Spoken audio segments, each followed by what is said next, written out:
Magandang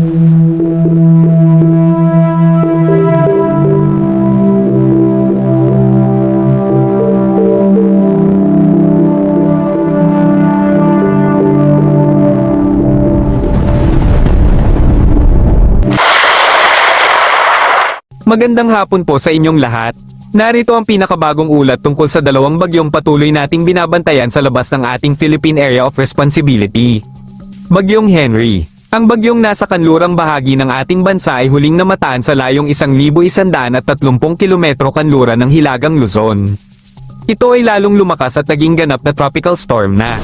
Lakas ng hangin hanggang 60 kilometro kada oras malapit sa gitna ng bagyo. Pagbugso ng hangin ay aabot sa 80 kilometro kada oras. Kilos, gumagalaw pa Hilagang Kanluran sa bilis na 15 kilometro kada oras at patuloy na lumalayo pa sa ating PAR. Epekto, bahagyang humina na ang hanging habagat na nakakaapekto sa Palawan dahil hinihila ito ng bagyo habang lumalayo sa ating bansa. Bukod kay Bagyong Henry, mahigpit din nating binabantayan ang isa pang bagyo sa silangang bahagi ng Pilipinas na may internasyonal na pangalang Bovie. Mula sa pagiging tropical storm, mabilis itong lumakas at naging ganap na bagyo habang papalapit sa atin. Kasalukuyang lokasyon, huling namataan sa layong 2,985 kilometro silangan ng Visayas. Lakas ng hangin, hanggang 160 kilometro kada oras malapit sa gitna. Pagbugso ay aabot sa 185 kilometro kada oras. Kilos, gumagalaw pa kanluran sa bilis na 10 kilometro kada oras. Inaasahang pagpasok sa park, posibleng pumasok sa ating sakop sa pagitan ng Martes, ika-7 ng Hulyo hanggang Miyerkules, ika-8 ng Hulyo. Kapag pumasok, bibigyan ito ng lokal na pangalang Bagyong Inday, ang ika-9 na bagyo ngayong 2026, at pangalawa para sa buwan ng Hulyo. Posible pa itong lumakas at maging super typhoon kapag nasa loob na ng ating PAR. Posibleng epekto sa panahon. Kapag pumasok at habang nasa paligid pa lamang ng silangang bahagi ng bansa, inaasahang lalo nitong palalakasan ng hanging habagat na nagmumula sa kanluran. Magdadala ito ng maulap na kalangitan at katamtaman hanggang malakas na pag-ulan. Posibleng pagbaha sa mga mabababang lugar at pagguho ng lupa sa mga kabundukan, lalo na sa Metro Manila at mga karatig lugar nito. Kahit hindi inaasahang direktang tatama o lalapag sa lupa, mararanasan pa rin ng malaking bahagi ng Pilipinas ang malalakas na bugso ng hangin at pag-ulan.